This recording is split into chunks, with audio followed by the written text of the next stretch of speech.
Welcome to episode 5 of Iconic Seasons 1987, the year that saw one of the most iconic matchups in NCAA basketball history. On today's episode, we're going to be recapping the Final Four game between Providence and Syracuse. This was a clash of two upstarts and two all-time coaches, the Orangemen versus the Friars, Pitino versus Boeheim. The game propels the Orange to the national championship, even as the clock strikes midnight on the Friars' Cinderella run. If you're a fan of basketball, you don't want to miss this episode. Tune in, and if you like it, leave us a rating and or review. This is episode 5 of Iconic Seasons 1987.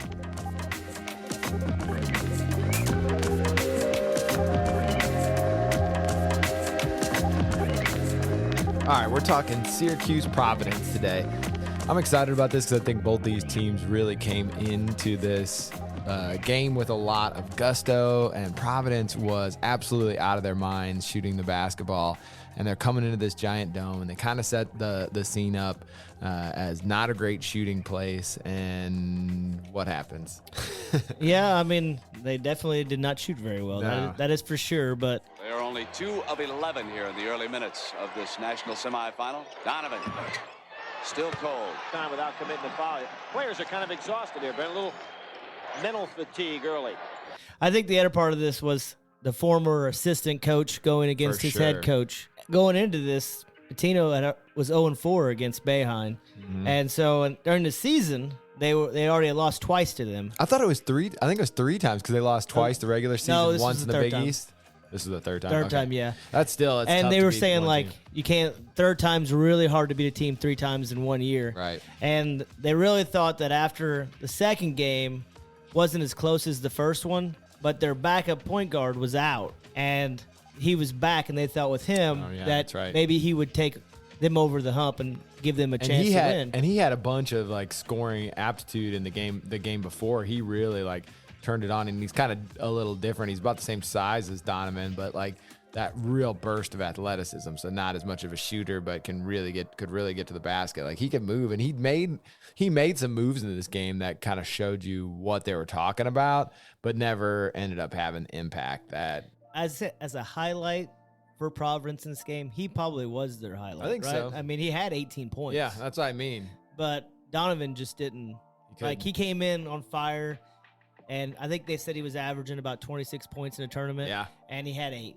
I just couldn't believe that he didn't get more shots, right? Like, why wasn't he running around screens? They said it during the game. I didn't understand that, but So I think, this gets into a theme that we're definitely seeing in here, and that is so tough in a one-and-done tournament that it is hard to deviate from what you've done all year and adjust in the middle of a game. Again, even what you think is like, oh, at halftime, he's not hitting, so get him coming off some screens. There's the screen by Duda. Donovan's 3 on the money. His first 3 of the game. There's the solid screen. Gets Donovan open. I'm sure in the locker room, what you're really thinking is, or what you're talking about is like, you missed him in the first half. You're going to hit him in the second half. His game is like in transition, off turnovers, live ball situations. So that switching that up, putting someone else on the ball and having him run off screens, like, would he have been better like that? I don't, you know what I mean? Like, I would be more apt as the coach to think that he just had a bad first half and he'll get it going in the second half rather than changing up our whole game plan and hoping that works. Because, telling guys, hey, you're going to set good screens for Billy and having a guy that he's confident is going to deliver the pass, and that he's going to, I'm sure he could do that, but it's just like, boy, that's tough in the Final Four to make an adjustment like that. Yeah, it's a different role. And I think that talking about some of the coaching things that made a difference, I thought, in the game, they started playing man. Syracuse did. I know. And I think that really threw them off because they planned for zone, Yeah. right? So they probably had planned plays for Donovan to get open against the zone, right? They probably thought, well, he's going to get open shots. And then all of a sudden they switched to man, and their game plan going into it probably completely changed because they didn't know what to do, because Syracuse is a zone team. So, like, that's what they planned for. One of the things that has made Syracuse so much more effective this year in the past is they can go play somebody man-to-man. They used to rely on their primary defense strictly as a zone. Kipfer. Good dish inside. Syracuse starts man-to-man. Here comes the press. And it knocked the ball back out of bounds. Jimmy, talking about man-to-man, your key, of course, playing against Providence has been man-to-man. But this Syracuse club we're seeing really does play good, solid man-to-man defense, doesn't it? Well, Howard Trish triggers it, and Sherman Douglas. They trigger it, and then we have the 2 shot blockers in the back. But we played good man-to-man all year. This year and last year, we led the league in field goal percentage defense. But I think it's overlooked a little bit in looking at us as an offensive team or a zone team. We played Providence both times man-to-man, and yet they were writing about how they're going to play against our zone in the paper. So we had no intentions of playing them a minute of zone. Weird seeing Syracuse play man-to-man, isn't it? It was weird. And Providence sticking with the zone, too. I felt like, if anything, hurt them in their zone. And I get why when you press like Providence does, that you want to drop back into a zone because you're kind of all over the place from the press. But, man, on the boards, it really seemed to hurt them. It felt to me like they got killed on the boards. And oddly, which may have been a bastion of things to come for Syracuse, they got a ton of rebounds off free throws. What in the world was happening there? 16 fouls on Providence at the 8:59 mark and only 2 on Syracuse. Now, Syracuse normally not a good free throw shooting team. Coleman, though, has fielded a couple of misses, gets the roll, and he'll have a chance to complete the three-point play. Brent, this young fella, I think, considered by most, along with J.R. Reed, as the 2 top freshmen in the country this year. There may be some that argue, but without question, he's got all-American caliber play in him. And that's the second time that he's been able to get an offensive rebound off that inside game. It is mind-boggling, that's for sure. You would think when you're in the Final Four that the boxing out would be, especially back then. Boxing out was such a big thing. Now you can kind of see it because players really rely on their athletic ability to get rebounds compared to using boxing out like we used to. So yeah, that was mind-blowing, but maybe that goes back to the rims. Yeah, let's talk about the rims. There's an episode, there's a thing in the middle of the game where the announcer's like, yeah, the reason why these Syracuse is getting so many rebounds is because these rims are so hard, so they bounce off, and Syracuse is just faster to the ball. So do you buy in that the rims can make one team a better rebounding team than the other? 0% chance. Also, the shooting did not seem to affect UNLV and IU later because they could not miss a shot. Although maybe, Freddie didn't even hit the rim, so maybe it was just all swishes, and he didn't have to worry about the rim. I'm not sure. Alfred and him, they're all just swishes. So they're like, oh, yeah, we don't worry about the hard rims because we don't even touch them. And then the other question that I would have about the rims is, why would the NCAA have hard rims? I don't know. Right? That doesn't even make sense. You spend all this money on seats, shirts, all this stuff. Why would you not be able to have good rims? You order up a hard rim. You know what we need for the Final Four? Let's get some extra hard rims. Let's make sure we get that titanium. We got to reinforce these babies. Yeah. Why wouldn't you just see better scoring? That doesn't even make sense. Can we go to New York City and find a double rim and fly that in for the Final Four? Wild. We want the softest rims available. I'm not sure.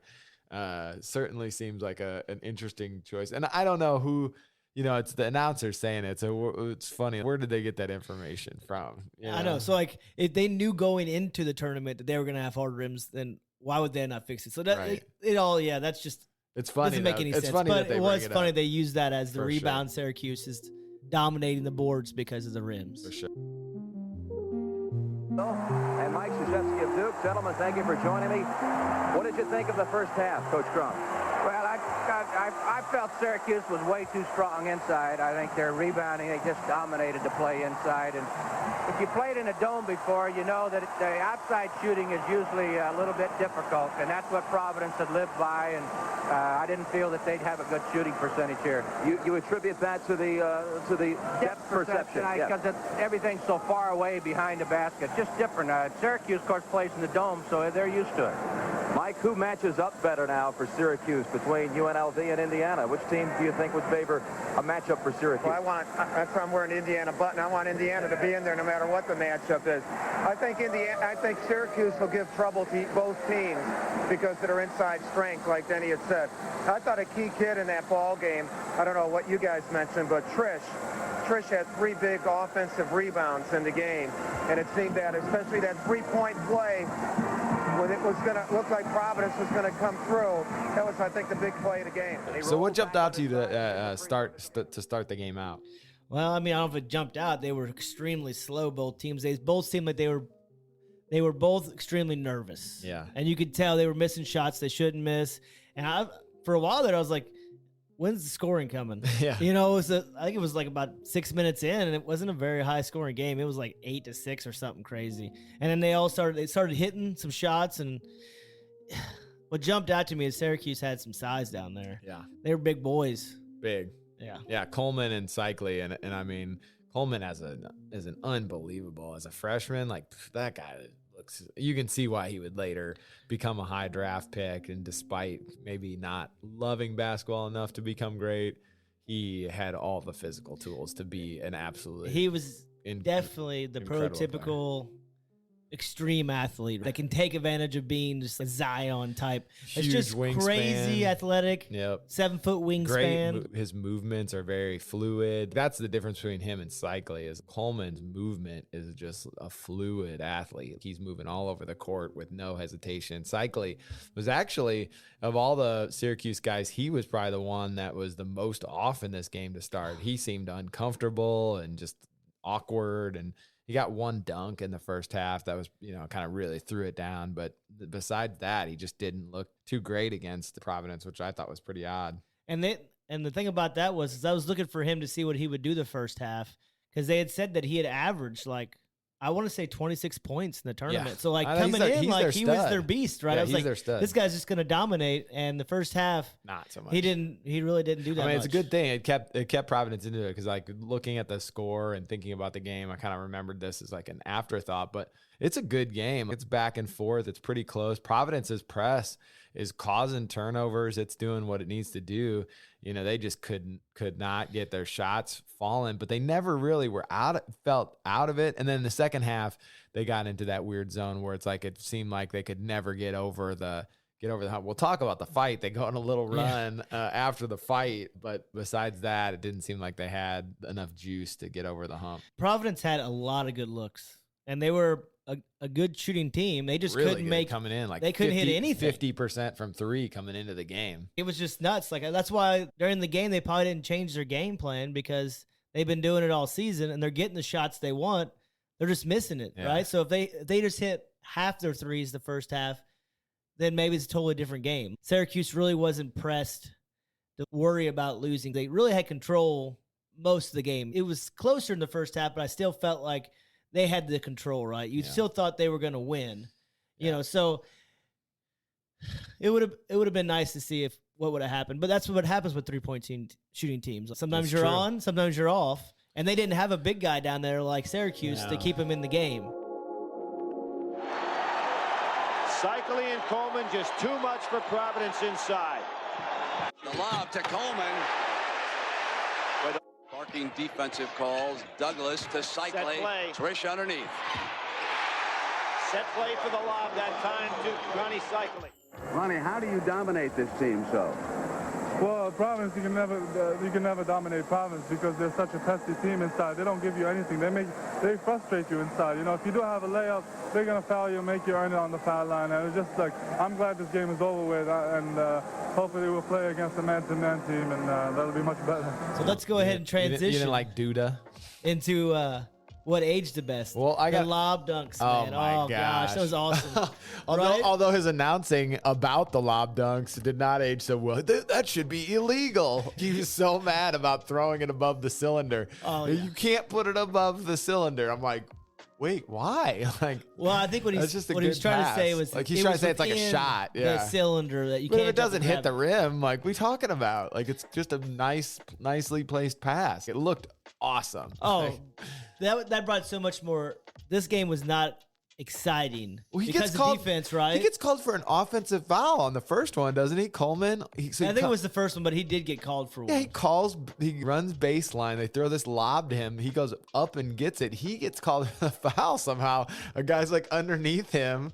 I'm like, how is that on? There was 3 calls during this game that the announcers were like, that was a good call. And then wait a minute. It's going the other way. No, they were totally what? Coleman lets it roll out. Yes. Doesn't grab it for some reason because he didn't realize that it was tipped, And then, like, he goes for it, and then I was just like, well, Coleman got lucky there. And then 20 seconds later, well, that was a foul on Coleman. They're shooting free throws. You're like, what just happened? Again, we'll talk more about it, but I have to say, they had an all-out bench-clearing brawl. No, not one technical. No, zero people thrown out. 0 technicals. Wow. The officiating didn't define this game outside of that incident, but it wasn't great either. Does it change the game? We'll just go ahead and go to the fight. Okay. Right. So does it change the game that they didn't? Well, let's set up the fight too, because this is, so if you got to go watch this, because this is an incredible piece of like NCAA lore. The fact that no one gets thrown out. So these two guys, it starts out pretty innocently, right? It's basically the hook and hold that they now call flagrant for automatically. But one guy's got the other guy hooked and gets a little pissy, pushes him off. And then Coleman comes in from behind with an absolute haymaker. He comes 100%. In to try to murder someone with a single punch from behind the guy and grazes him basically. And so then he turns around, obviously pissed, looking for someone to punch. And then a Providence guy comes in, jacking Coleman to the ground. And then they wrestle each other to the ground. I mean, and meanwhile, punches are being thrown, pushing, total chaos here. Yeah. Ronnie Cycli, the 7-footers in the middle, and the announcers you mentioned, so you can repeat it. What's he do? He goes, oh, Ronnie didn't get involved at all. He really was mature or something like that. And then right when he said it, Ronnie sticks his knee right into somebody that's laying on the ground. The puts all its pressure. The Providence player, by the way. And then like the announcer goes away from it. Yeah. Doesn't say another word about it because I think he realized that he was wrong. Ronnie did nothing except. And they didn't show it again. Except knee drop a guy's midsection, a 7-foot, 300-pound guy. Wild. So they clear it all up. And you're like, oh, man. I mean, Coleman's gone for sure. 100%. You know, no doubt about it. Anybody who threw punches should be gone. Probably the first 2 guys that initiated it at least get technicals for kind of starting the fracas. So they go away, get everybody to their sidelines. Nothing. There's Douglas trying to go for that lob against, and that time, we got a real stick up here. Delray, Brooks, and Douglas going at it.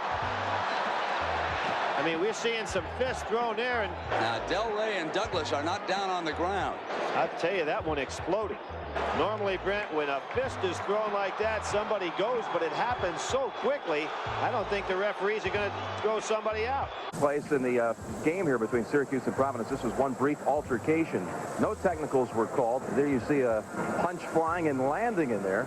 Well, I tell you, those kind of things can happen because, it's a tension-packed game and it means so much, but it's a shame that they do, but that's just the nature of athletics. I was surprised there were no technicals called or no one removed from the game, but I guess they felt Final Four, let's just call it even, and it wasn't, something that just happened, I guess. Sherman, let me ask you first of all about how the fight broke out between you and Delray Brooks. Well, against us in Providence, it's always going to be a tough game, and it was a Big East game, and we just got tied up, and we just pushed and shoved each other. It wasn't really nothing serious. It was just a pushing match, that's all. Ronnie, you were acting as a peacemaker. Were you able to see how the fight got triggered? No, not really. As soon as I turned my head, something happened. All I see was people swinging at each other. I have no idea what happened. Jimmy, how did you see it from the bench? I couldn't see it. I just saw it start, and then I just wanted to get the one in front of me broken up, so I just tried to keep those two separated. Providence is physical, and it's a physical game. It's just one of those things that breaks out sometimes in the Big East. Well, what got me is we come back. This was like 20 seconds, right? No technicals. Like, this wasn't like a 3-second fight. No. And that's what they made it sound like. Yeah. They're like, well, it's really hard for them to figure out what happened. Yeah. I'm like, what are you talking about? They're rolling on the ground. This is not 1955. We're literally watching the replays, guys. Like you could call up to the booth and be like, oh, yeah, Derek Coleman tried to murder someone. He should probably not be in this game anymore. And that, in and of itself, would have changed the game for sure. Because he was at least physically the most dominating player there. And Ronnie would have had to get a technical, right? For sure, for knee dropping. And he got 3 fouls after this. So, that would have put him on the bench, and Coleman would have been out. That totally changes the whole game. Totally. Well, it was Douglas, too, that was the initiator. So he gets at least a technical there. So just changes the... And he gets a technical later. Yeah, so it just changes the dynamic of the game. And the fact that they just came together and we're like, I think we're good. You see Pitino like, what? What do you mean you think you're good? I guess everybody got a punch in, so we're going to call it even Steven. So it's like, well, somebody has to have asked the refs at some point. I didn't find anything, but if anybody's got anything, I'd really love to know what their rationale was to just go. But this is when people get mad about today's game being soft. It's like, maybe, you know, like, it is soft compared to that. And maybe in a good way, because that was wild stuff to watch. Well, what's crazy about the fight is that happens, and then Providence goes on this run. It isn't a big run, but they're coming back. And there's a steal. They go down for a layup. The guy passes it and gets fouled. And the guy goes up and scores it, and they count the bucket, even though the foul's way before he gets the ball. Clearly. So, like, that was like all momentum was up Providence. Yeah. That play happens, and really all it should have been was a foul, right? Yeah. Like, it shouldn't even have been side out. Yep. And they get the bucket, and then they get to shoot a free throw. And I think they even get the rebound because they missed it. They did. You got to get 2 shots, not one free throw, 2 shots. Yeah, and the bucket. All momentum changes. Yeah. So what? I mean, like, Pitino's over there, and he's going, "What is going on right?" So that was my coaching moment. There was just like his exasperation. The cut to him when that like call comes his hands, through, and it is like classic Pitino. Like he has lost his mind at that point. He's like, "My God, what is happening in this game?" He is absolutely cannot believe what just happened. I want to rewind though real quick. So this goes with kind of the mental thing of this. You mentioned a little while ago about the cold start, and the announcers kept harping on like that the guys get tight. How much do you buy into that? Because it's often the narrative in a big game that the announcers will bring up. Oh, these guys are tight. Oh, it's the moment is really getting to them. They just can't get loose. But I think it's always such an easy thing to reach for, and I mean it of course fits then. But everyone on the team, you know what I mean? It becomes too broad for me because I can't imagine like these guys who have played in, you know, especially back then, a bunch of seniors, been in a bunch of big games. Everyone on Providence and Syracuse is tight. Like, maybe come on, it isn't, right? Maybe it's the wording. Maybe it isn't tight. Maybe it's just they're so jacked up. Or even that. You know, like maybe they miss shots because they're so jacked up. But everybody on both teams, it always seems like a convenient thing to go to. But I guess like that's one of those things that kind of annoys me. I'd rather them be a little bit more specific and use something that maybe they've seen. Like I was watching him warm up and he just looked out of rhythm. Or I would hear like after the fact, like sometimes in games this year where, you know, the announcer is watching who's seen all the games and they're like, something just didn't look right with him tonight. And I've seen him warm up before and he wasn't going through his normal routine. That's something that's interesting. You know, I've heard it now so many times, and to see it go back, you know, going back so far, and to still hear that same thing, like, oh, it's a big game, they're tight. I mean, but some teams do come out and they say that everybody plays hard. Yeah. But like sometimes they play extra hard on defense at the very beginning, like they're so jacked up, nuts. Maybe that is the real reason. Like they're playing out of their mind defensively because they're so jacked up, ready to play, and maybe that affected the other team. I don't know. There's so many different ways. It was definitely off to start the game. I mean, I think it can. You said rightly. I think part of it's due to Syracuse going to the man-to-man, and then Providence's press is really good and kind of relentless. So that is hard to get used to. I don't care how many times you play against a press. The first minute facing it is always such a pain because it's all about patience, execution. You got to go slow when they're going fast, and then the opposite. If you break it, you got to go fast and try to really get it. So it is like a rhythm thing. And I mean, how many of those passes almost got stolen? A bunch. And then I was watching that game. I was like, he's not going to pass it there. And like the guy's jumping over the other guy and grabbing it. And I'm like, wow. You think that they would have had more open. It was just like crazy the inches that they could have been. Providence was really good at that press. They're good. They really For sure. were. Yeah. What about, you had something about Delray Brooks. What do you want to bring up about him? Yeah, I think that I wanted to bring it up because Bob Knight sometimes gets a really bad rap for his anger issues and the way he treats his players. But they had a quote, or they had talked to Bob Knight about Brooks because he transferred from IU and he went to Providence. And Bob Knight said he's a great player. He just didn't fit in well from what we're trying to do here. And I wish him the best of luck. And he knows that I don't have anything against him. He's a great kid. He only said positive things about him. And I think that sometimes that gets lost. Bob Knight did a lot of great things for the players, that doesn't get talked about. Yeah, he didn't seem to hold it against him in any way, which is great. And I think it's a little easier maybe when it works out for both people.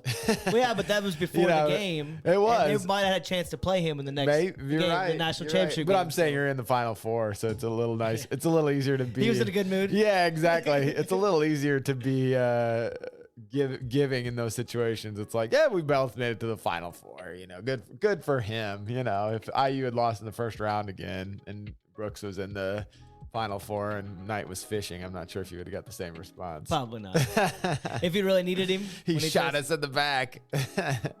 No, that's great. That's great to coach. It takes a big person to do that because he's good for them, and he doesn't have a great game here, but definitely you can see the looks there that were great. So I do have a question for you. Do you think that Boeheim coaching and subbing more players in made a bigger difference in this game? Because he was trying to match the energy of Providence and play more players. They had their like 5-man. They normally didn't put that many guys in, and that just shows he was willing to go outside of his comfort zone and play more guys, try to match the energy of Providence because of that zone. It seems like it seems like it. Boeheim was completely engaged in this game. He gets into it with Cycli at one point. Like he really coaching his guys. He's going for it in this game. Like it's very clear. Like he's in command and he's at the peak of his powers here. Boeheim is a good coach in this game. Oh yeah, he definitely manages the game well. He's got a good game plan, again, going with that man-to-man defense. Clearly knows that Sherman Douglas makes Billy Donovan uncomfortable, and he is just in Donovan's jock the entire game. That guy, it's like the Hoosiers thing. I want to know what flavor gum, he's chewing. He definitely knew for Donovan. So you think that he outcoached Pitino, or do you think that Syracuse just had more talent? Think about in football, Paul Brown, a great master of the Cleveland Browns. All those coaches that he turned out, they couldn't beat him in football. And now today, Boeheim apparently going to run his streak to 5-0 against Rick Pitino, who was his assistant coach for 2 years. Just one. I think he outcoaches it. I mean, I think it's pretty clear that he's a better coach than Pitino at this juncture. Yeah, I mean, he's beat him 4 times in a row, 5 times in a row. He's kind of got your number. He knows your tricks, and I think there is a talent deficit here, though, too, to be fair to Pitino. I do think that Syracuse is more talented than Providence, but as we hit on, there weren't really adjustments that Providence was willing or chose to make. And so it was kind of baked in. Once the second half hit and they still weren't hitting shots, that's when it felt like, oh, this is maybe not going to happen. This is not going to happen. And they had that run, like you said, the fight really sort of changed. Even though that nobody got thrown out, it did change. It messed up Syracuse for a minute. But that one foul then just kind of righted the ship, and that was kind of it. Now, I know that you really liked Sherman in this game, and you haven't talked about him. So what'd you think about him? Hey, what's it like talking to Sherman Douglas when he gets thick-headed out there on you, says he's going to go all the way? You told me something coming over here that he did for the first time in his career. First time ever that he takes it up inside no matter who's there, if there's 3 7-footers. But tonight, first time ever, he said, maybe I'll take it out next time. He gave you a maybe, I'm not sure he will, though. How about it? Sherman, what about the second game? Who do you think's going to win, Indiana or UNLV? Well, both ball clubs has a great team and a great coach, and we really don't care who wins. I think UNLV might have the edge because of their court speed.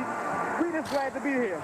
He plays the perfect game for me. If I could transport myself into someone else's body and play the game, this is the game that I want to play. He plays absolutely unbelievable defense. He is an unbelievable passer throughout the game, throwing those, again, modern lob passes to the threats, to the guys cutting or on the fast break.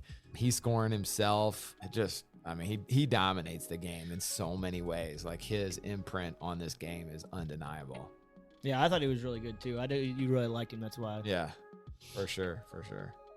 All right, so we always do our would this game be better with Walton? And we're at Stanford today, and we've got the game of the millennium tonight. It doesn't get any better than this. I do. Learn to love your job, love pressure. Let's go. I think can succeed here. Barack Obama. I don't think he's going to coach. So well, you keep saying that, but why?